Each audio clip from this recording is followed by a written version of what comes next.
Bom, então agora nós vamos falar sobre o Estatuto da Criança, parte 2. Vamos continuar o nosso curso falando sobre direito à liberdade, respeito e dignidade. O tópico número 2 fala do direito à liberdade, respeito e à dignidade, que consiste no direito de ir e vir, estar em logradouros públicos e espaços comunitários. O direito à liberdade se materializa no direito que a criança e o adolescente têm de ir e vir. E, portanto, ele pode estar em logradouros públicos. Mas a pergunta professor Franklin, um juiz da infância, resolve baixar uma portaria dizendo que a partir das 22 horas as crianças e os adolescentes não devem ficar na rua, salvo se acompanhados dos seus pais ou responsáveis. E esse juiz da infância, juntamente com o pessoal do Conselho Tutelar, da Polícia Civil e da Polícia Militar, começa então a fazer uma fiscalização e encontra alguns adolescentes em festas, encontra alguns adolescentes na rua, desacompanhados dos pais. Esse juiz pode fazer o recolhimento desses adolescentes, pode apreender esses adolescentes e levá-los para um centro comunitário, depois entregá-los aos pais? É uma resposta difícil, complexa. Alguns doutrinadores dizem que não. Todavia, a maioria da doutrina entende que sim, que é possível. Por quê? Porque, na verdade, a criança, principalmente a criança e o adolescente, após as 22 horas na rua, numa festa, eles estão sujeitos a situações de risco, estão sujeitos à prática de atos infracionais. Situação de risco porque na rua ele pode ser induzido a usar droga, numa festa ele pode ser induzido a ingerir bebida alcoólica e, desacompanhado do pai ou do responsável, em determinado horário, ele pode ser induzido à prática de um ato infracional. Então, é possível que haja um cerceamento da liberdade. Muito embora essa questão não seja pacífica, né? Tanto a criança quanto o adolescente só poderão ser retirados da rua se estiverem em situação de risco, falta de recurso material, moral e educacional ou praticando atos infracionais. Então vamos dividir aqui a situação de risco, né? Vamos dividir aqui a situação de risco. A situação de risco, ela se caracteriza por qualquer possibilidade de violação ao direito do adolescente. E ela pode se caracterizar pela falta de recursos materiais. 2. Recursos morais.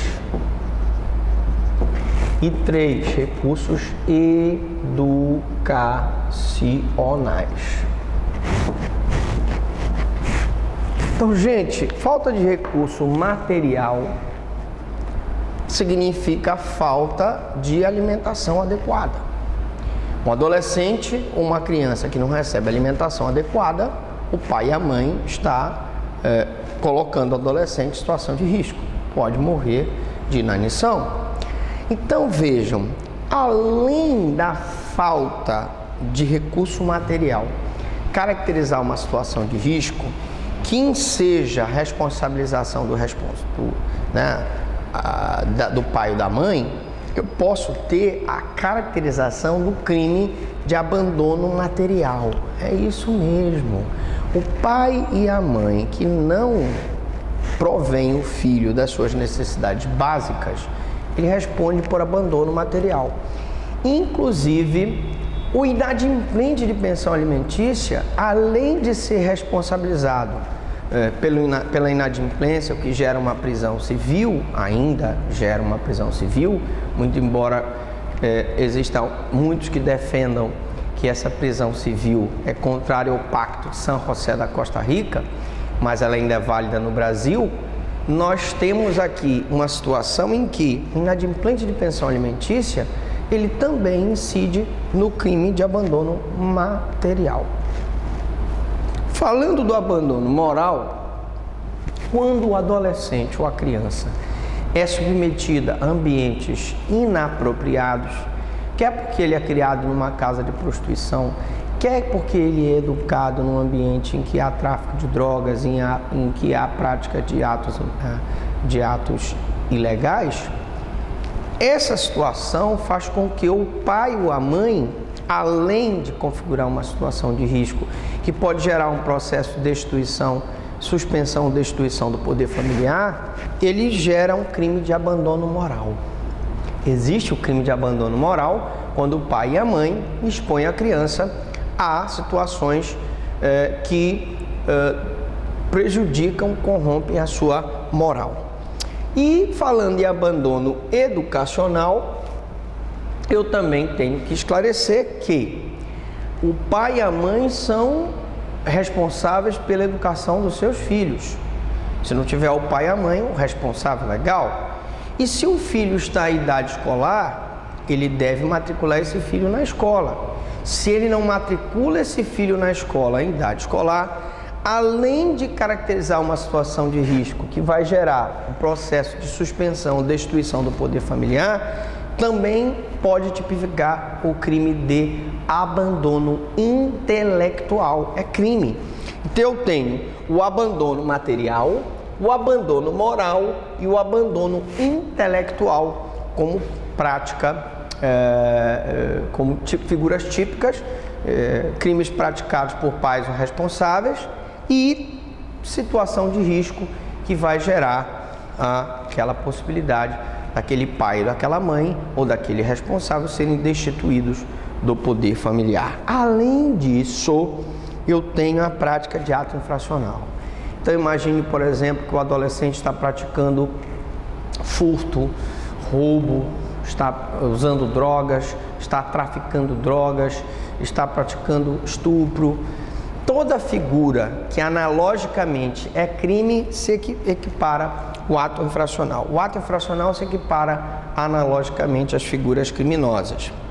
Fora dessas hipóteses, eles podem permanecer nas ruas. Então, se o adolescente não estiver na iminência de praticar nenhum ato infracional, não está em situação de risco, eles podem permanecer na rua. O adolescente só será retirado da rua por vontade própria, né? Então, esse juiz que nós falamos na aula anterior, que determinou e muitos juízes fazem isso, juízes da infância que determinam essas portarias e que fazem a fiscalização junto com os conselheiros tutelares, o pessoal da polícia, se ele verificar que aquela criança, que aquele adolescente está em situação de risco, se ele verificar que aquela criança, que aquele adolescente está praticando ato infracional ou na iminência de fazê-lo, ele pode retirar aquela criança e aquele adolescente da rua. Princípio da cooperação. O artigo 18 fala do princípio da cooperação, que consiste no dever dos estados, das sociedades, da comunidade e particulares zelarem pelo direito da criança e do adolescente. Todos têm o dever de zelar pelo direito da criança e do adolescente. Nós já tivemos a oportunidade de dizer da importância de zelar pelo direito à saúde. Um recém-nascido, na porta do hospital, tem que ser imediatamente atendido, temos que conseguir o leito para ele, né? Particulares e poder público têm a mesma obrigação de zelar pelo direito das crianças. O direito da criança e do adolescente são oponíveis erga omnes, ou seja, são oponíveis contra todos. Então, se eu ingresso com uma ação civil pública para obrigar o município a arranjar uma vaga para aquela criança numa escola, ela está, pelo princípio da prioridade absoluta, opondo aquele direito contra todos. Em cada caso concreto, ninguém pode se eximir de zelar pelos direitos da criança e do adolescente.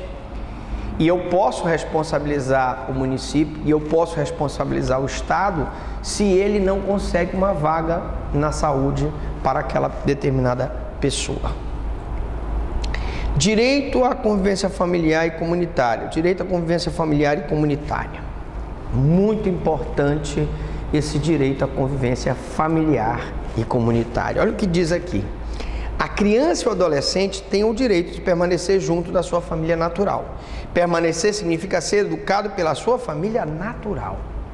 Então, o primeiro direito da criança, ser educado no seio da família natural, permanecer com a sua família natural, seu pai, sua mãe, seus irmãos.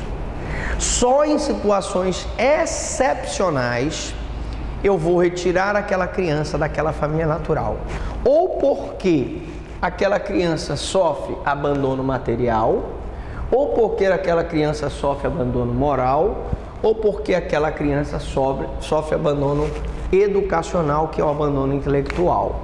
E numa quarta hipótese, ou porque aquele pai, aquela mãe ou aquele responsável está permitindo que a criança ou adolescente pratique ato infracional. Imaginemos que aquele pai, que aquela mãe permite que aquele adolescente faça uso de substância que causa dependência químico-psíquica. Eu tenho que providenciar para que aquele pai, que aquela mãe seja suspenso daquele poder familiar e, num momento mais extremo, se comprovado a negligência, ser destituído daquele poder familiar. Família natural é aquela formada pelo pai e seus descendentes, ou qualquer dos pais e seus descendentes, tá? Então eu posso ter pai, mãe e irmãos, eu posso ter só o pai e o filho, eu posso ter só a mãe e o filho. Professor Franklin, a pergunta é: um casal homoafetivo e o seu filho é uma família natural? A colocação em família substituta é sempre exceção. Então, como eu disse, se a família natural existe a falta de recursos materiais, morais, educacionais, ou o adolescente está praticando um ato infracional, eu tenho a possibilidade de retirar aquela criança ou aquele adolescente daquela família natural e colocá-la em família substituta. Mas essa colocação é sempre exceção. Suas normas devem ser interpretadas restritivamente. Sempre eu vou interpretar a colocação em família substituta de forma a excepcionar a regra da família natural. O que é família substituta? É aquela adquirida por guarda, tutela ou adoção. Então, uma família que pratica essas condutas aqui, ela vai gerar o que nós chamamos aqui a colocação da criança ou adolescente em uma família substituta. Essa colocação em família substituta, ela se dá por guarda, tutela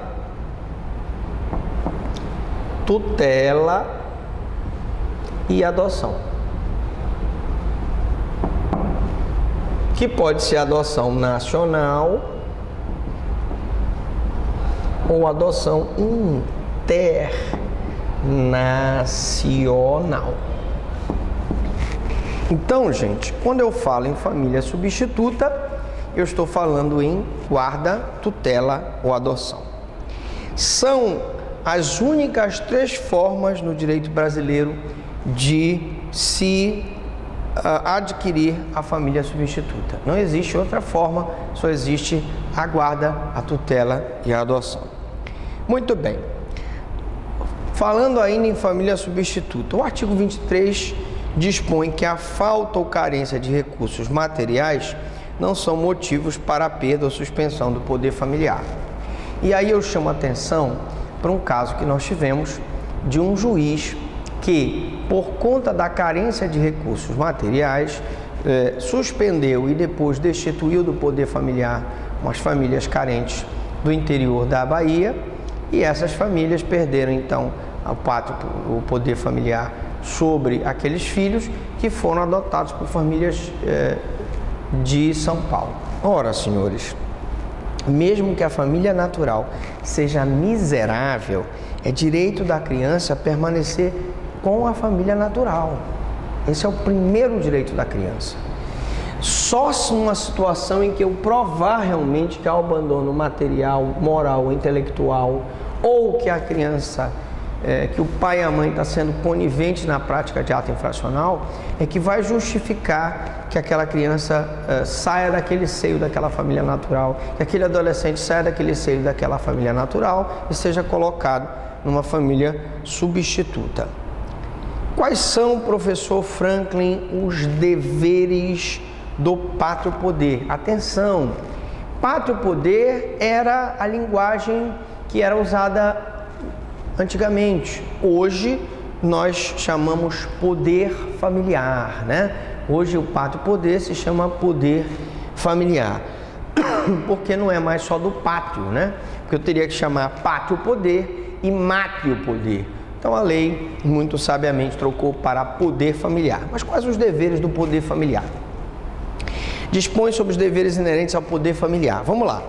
Guarda, sustento e educação. Guarda, ter a pessoa sobre sua guarda, né? Guarda. Ou seja, ter a posse de fato daquela criança, daquele adolescente. Sustento está relacionado com a prover a criança e o adolescente de recursos materiais. E educação está relacionada à obrigação do pai ou da mãe do responsável de matricular a criança na escola. Dever de cumprir decisões judiciais. Imagine que o juiz tenha combinado aquela família uma medida protetiva de desintoxicação. E o juiz manda que o pai ou que a mãe, são viciados em drogas, façam um tratamento de desintoxicação. Eles não o fazem, né? Imagine que o juiz impõe uma medida protetiva de acompanhamento familiar temporário por um psicólogo, um assistente social, e eles não cumprem. Eles têm o dever de cumprir decisões judiciais. Qual a importância? O descumprimento de qualquer dever inerente ao poder familiar pode causar a perda ou suspensão desse poder, mas sempre a critério do juiz. Então, se o juiz verifica que há ausência de recursos materiais, que há ausência de preservação moral daquela criança, que há o abandono intelectual, ou que aquela criança está praticando ato infracional, ou que aquele pai, que aquela mãe está descumprindo uma decisão judicial, ele pode, a seu critério, suspender, em casos mais graves, destituir aquele pai, aquela mãe do seu poder familiar. Mas, professor Franklin, como é que se dá a perda desse poder familiar? Causas de perda ou suspensão do poder familiar. Por exemplo, descumprimento de qualquer dever inerente ao poder familiar, qualquer dever presente no artigo 22. Nós acabamos de ver dever de guarda, dever de prover aquela criança de recursos materiais, dever de zelar para que ela seja matriculada e seja educada, e o ato infracional. Ele não pode permitir ser conivente para que aquele adolescente pratique ato infracional. Causas presentes no Código Civil, por exemplo, o artigo 1728 é o seguinte, um exemplo, condenação em crime por mais de 2 anos. O Código Civil tem aplicação subsidiária ao ECA. E aqui eu queria contar uma história de uma situação que aconteceu quando eu era promotor de São Sebastião. Nós tínhamos um cidadão chamado Tota, que ele foi pego pelo próprio filho em colóquios amorosos com uma amante. E o filho disse: pai, eu vou te denunciar para minha mãe. E ele falou para o filho: se eu te denunciar, eu vou te dar uma surra. E o menino foi lá e denunciou a mãe. Ele chegou embriagado, houve aquela confusão, os dois se separaram por conta da denúncia que o filho fez para a mãe, e o pai pegou então esse indivíduo, o Tota, pegou um cabo de fio elétrico, e deu uma surra no filho, e o filho então não só devido à surra ele se urinou todo, mas como desmaiou. O juiz condenou o acusado por pena de tortura, e um dos efeitos específicos da condenação foi a perda do poder familiar sobre aquele adolescente que ele havia torturado.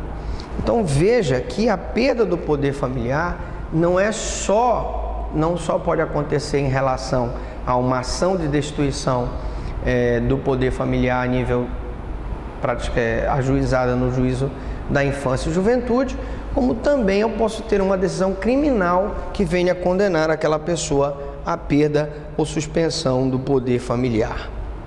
A perda ou a suspensão do poder familiar obrigatoriamente devem ser precedida por decisão judicial. Eu não posso ter uma perda ou suspensão, por exemplo, prolatada por o Conselho Tutelar. O Conselho Tutelar não pode tirar a guarda da mãe e entregar para o pai, não pode tirar a guarda do pai e entregar para a mãe. E a perda ou suspensão do poder familiar só pode ser decretada por um juiz de direito em decisão judicial fundamentada. Só se perde ou se suspende o poder familiar em procedimento contraditório.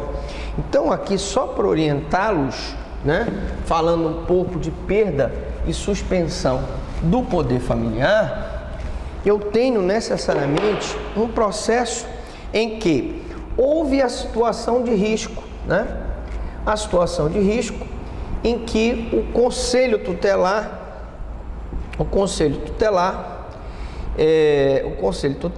ele então faz um procedimento. Esse procedimento chega ao MP. E o MP então move uma ação de suspensão, ação de suspensão ou perda do poder familiar. Essa ação necessariamente o juiz vai ter que mandar citar a parte contrária para apresentar a contestação. Além disso, eu tenho a instrução, vão ser ouvidas aqui na instrução. Eu vou ouvir necessariamente a criança, o adolescente, as testemunhas,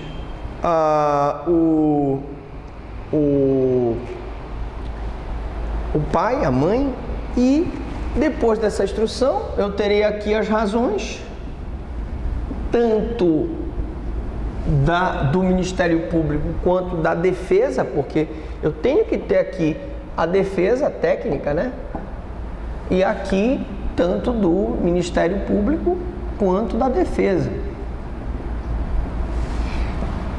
Então, eu tenho que ter a defesa. Professor, mas se o pai e a mãe estiverem em local incerto e não sabido, vai ser nomeado um defensor dativo para fazer a defesa daquele pai e daquela mãe sob pena de nulidade do processo. O pai não pode ser destituído e a mãe não pode ser destituída sem contraditória e ampla defesa. E o juiz, então, ele dá a decisão, Eu tenho aqui a decisão judicial. E essa decisão ainda cabe recurso. Então, eu estou mostrando para vocês que o processo de perda do poder familiar é um processo ordinário, demorado, levando em consideração ainda que, na hora que o Conselho Tutelar faz o procedimento, há um estudo social.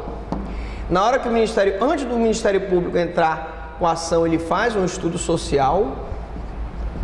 E o juiz aqui, durante a instrução, faz novo estudo social.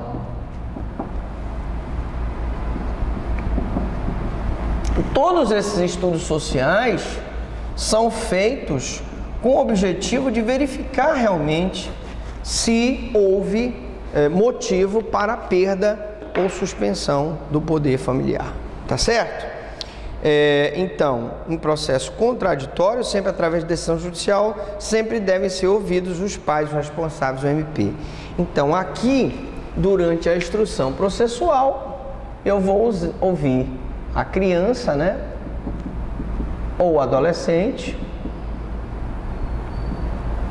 Vou ouvir as testemunhas, né? Vou ouvir os pais nessa instrução aqui, certo?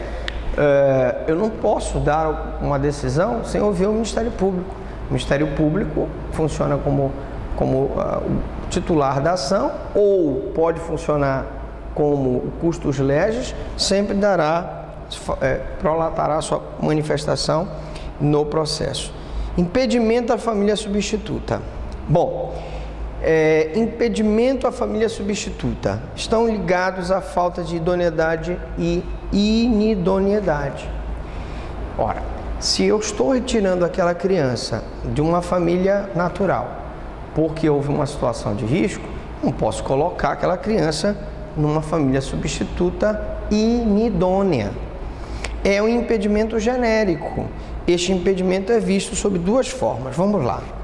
Primeira situação é a incompatibilidade da pessoa com a natureza da medida. Eu concedo a guarda para uma pessoa que não tem paciência com a criança, que não alimenta a criança direito, que não leva a criança para a escola. Então, há uma incompatibilidade. E a segunda situação é o ambiente familiar inadequado. Imagine que eu estou colocando aquela criança numa família substituta, em que o pai é alcoólatra, em que a mãe é viciada. Então, o juiz, em cada caso, verifica cada um desses impedimentos e é uma decisão discricionária do juiz de retirar aquela criança daquela família substituta e, eventualmente, colocar em outra família substituta. É interessante salientar que primeiro o juiz verifica se há alguém da família natural para ficar com aquela criança. Não há ninguém daquela família natural, vamos procurar a família extensiva, que são os avós, os tios. Não há ninguém da família extensiva, vou procurar alguém próximo. E se eu não tiver outra alternativa, eu vou colocar aquela criança num abrigo e depois da destituição do poder familiar, sim, é que eu vou colocá-la para adoção. Perda da família substituta. Só se perde a família substituta através de decisão judicial. Então, eu posso ter uma guarda em favor de uma família substituta, aquela família substituta não soube cuidar daquela criança, então, por decisão judicial, eu vou te retirar aquela criança ou aquele adolescente daquela família substituta, mas sempre por decisão judicial.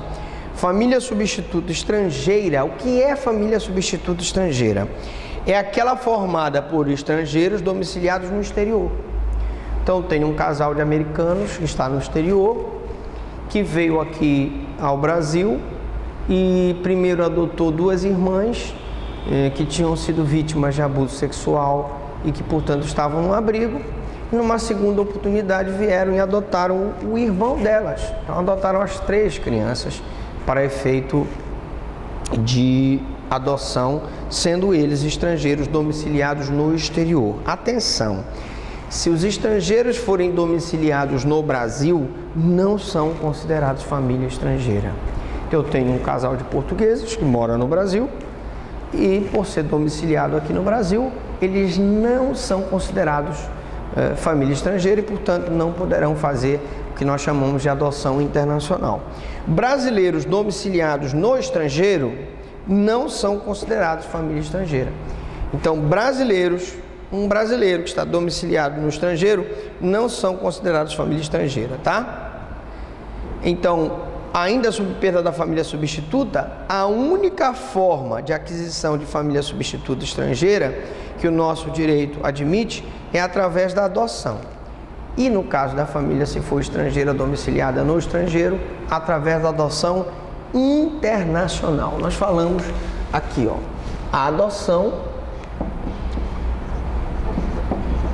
e a adoção internacional só para famílias estrangeiras, né? Famílias estrangeiras domiciliadas no estrangeiro, tá? é a chamada adoção internacional, está aqui. Dentre as possibilidades de colocação em família substituta, a adoção internacional também é uma exceção.